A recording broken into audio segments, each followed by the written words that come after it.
What's going on, people of YouTube? It's your boy M. Lee on the films, and I'm here letting you guys know my film plans for 2016 Comic-Con here in San Diego. The people that have been subscribed to me for the past 3-4 years, you guys know I film up at Comic-Con every single year.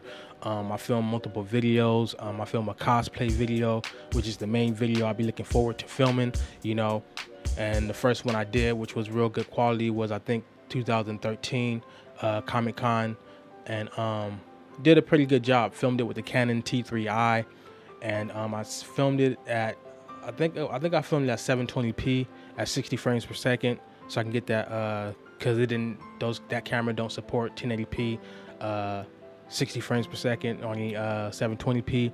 And then the following year I shot with the Canon 6D. I upgraded to the Canon 6D and stuff like that, so I shot 2014 and 2015 Comic-Con with the 6D. 2014 I shot it at 720p 60p, and then 2015 I shot it, I had to get my 1080p out of it. I didn't like how 720p was looking, especially these days. It's all about 1080p or above, so I sacrificed that frame rate to get that 1080p. So I shot it at 30p, but I only slowed it down about 15 to 20%, so just to have that somewhat smooth slow motion a little bit. But it is what it is. This year, your boy's working with that Canon C100 Mark II, and this camera is amazing, dude.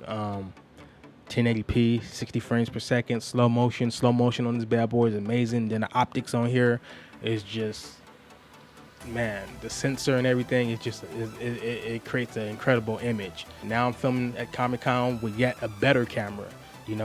Each year I kept getting better and better camera equipment as I filmed at Comic-Con every single year. So this year I'm working with some of the best equipment that I ever had. There's really nothing bad you can say about the C100 series of cameras. It's the C series of cameras from Canon, except for the price. The price is up there, even for the lower end of it, which is the C100. You still got the C300 and C500. This is the lower end, and even this camera is pretty pricey, but I mean, it's worth everything.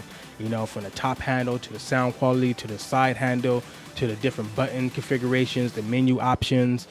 Other cameras you can get cheaper cameras that have 1080p 60 frames per second, but this camera is not slacking inside any department at all. Everything is good on it. There's really not that much you can complain about it,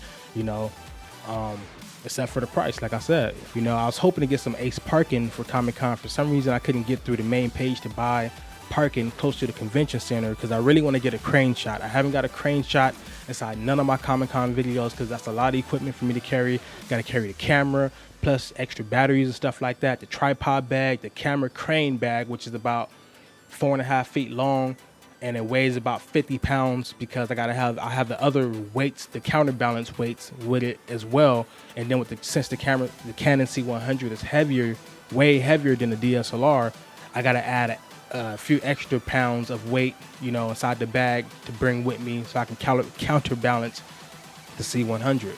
So I'm gonna need some help carrying all that stuff. I mean, if I'm gonna be parking somewhere like 4, 5, 6 blocks away, because carrying that stuff is crazy.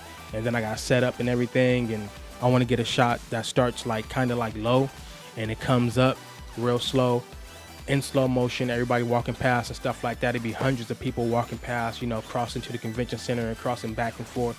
And yeah, man, it's gonna be epic. Like I said, this camera is amazing.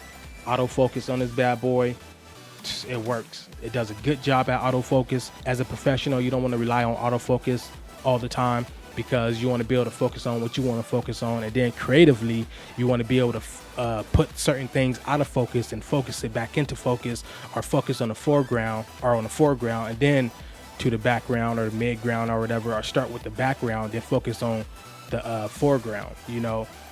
If you put it on autofocus, it's not going to do that. It's going to focus on whatever's right there in the screen. And then utilizing this bad boy on the crane, that autofocus is going to really come in handy, because you can't pull focus from far away. This thing is going to be 10 feet 9 feet up in the air. How the hell I'm going to reach my arm way up there and pull focus? So on the Canon 6D and T3i and other DSLRs that don't have autofocus, you got to kind of wing it and put the focus in the general area of where you feel that your talent or your focus is going to be at. You know, a lot of people don't understand when it comes to filming, there's no such thing as autofocus. You know, a lot of people are so used to camcorders. When you're shooting professionally, you're pulling focus, or somebody's pulling focus for you as you're filming and stuff like that. So that's another task. So when people see me filming, I'm turning that little knob, or I'm doing this, I'm focusing as I'm moving around, so I can make sure whatever I'm filming stays in focus as I move my plane, as I move around the plane of, you know, the film, of the area, general area that I'm filming. You know, every step you move away or close up, you got to focus and compensate for that movement. You know, you got to put the camera in focus. But with this bad boy up on the crane, the autofocus into action, I don't have to worry about that. You know, I got my monitor right next to me so I can see what I'm filming and stuff like that, and just let this bad boy do the rest. Another thing I love about this camera is the top handle that it comes with. You know, I can just carry it real easily. The side handle gives it that extra comfort and that extra grip for me to, you know, get the camera up and get my eye into the eyepiece and really focus on what I want to focus on. Don't really need to bring my shoulder rig if I don't want to. I might bring it for one day, because the shoulder rig is kind of good to have for if you want to have the camera in a ready position and just walking around and filming everything and being able to walk real fast without all that camera shake and stuff like that. You can't really do that with the camera all by itself without a shoulder rig, but it does do a good job at stationary, or if you want to do like slight movements while you're filming and stuff without any rig or anything attached to the C100. For the most part, I'll be having this camera up there by itself without the shoulder rig, just so I can travel light and comfortable, because other years my body was just like dead after every single day. With that shoulder rig, it gets heavy after a while and hurts your shoulders and arms, and just the fact that I can have that top handle, hold it to my side, and you know, and it's just light. It's lighter than having the shoulder rig and all that stuff. And even though I'm trying to have a light setup, I still might mount my 7-inch HD 1080p Lilliput monitor on the back some kind of way, you know, so I can have a bigger screen to judge focus off of, because, you know, in bright sunlight and you're running and gunning and, you know, you're trying to get the perfect exposure. You want to have a decent screen that you can see from, besides that little flip out screen, you know, because trust me, like when you're not inside a controlled environment, it can get hectic looking at the small screen. So I'm gonna mount that on the back so I can have a bigger screen to judge focus off of and judge exposure. That's another thing about this camera, you know, over DSLRs. It has zebras and it has peaking. You know, zebras allows you to judge the exposure. If you see those lines inside different spots inside your image on the screen, that means those spots are way overexposed. Peaking, it just shows these, you know, it shows like red outlines on everything that's in focus. So if you trying to focus on a particular subject and you don't see those red lines around them and stuff like that, that means they're out of focus. Once you start seeing those red lines develop on them as you pull focus, that means they're into focus or whatever. So it took me a while to rely on those features, but you know, it is reliable.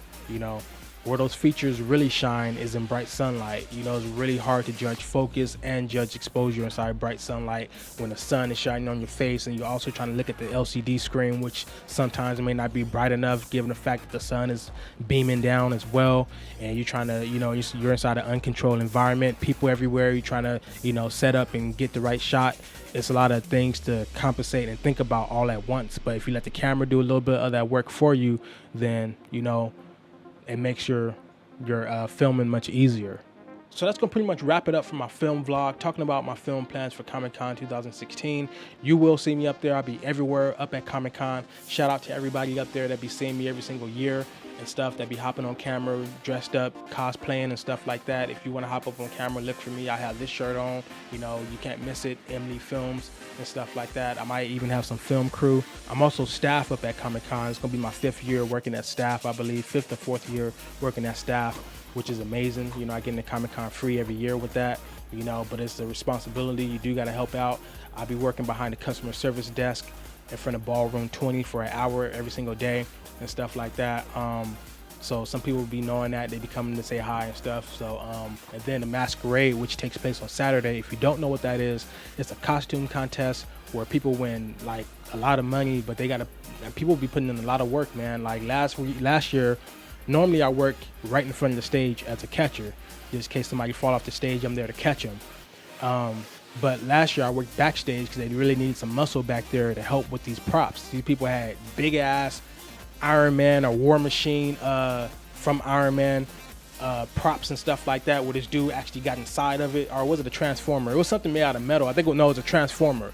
It lights up and everything. Thing was pretty heavy, and the dude, like, he gets inside of it, and then everything turns on, and like he's like really huge. It's crazy, dude. Like all kind of crazy stuff people be making and stuff, and it's cool. Some of these people end up being professional movie prop designers and stuff like that. So that's what it's all about. So pretty much what it is a costume contest to the fifth power, and it takes place between 8 p.m. I believe all the way to like midnight.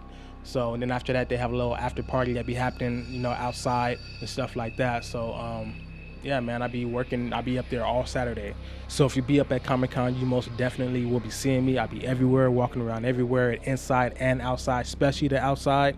People be thinking that it's just the inside that be popping. Nah, the outside be popping just as much as the inside. So I be outside too, filming, getting my film on, enjoying some of the festivities and stuff like that. But mostly getting my film on, handling business. So your boy M. Lee on the films, making it do what it do, and I'm out. Peace.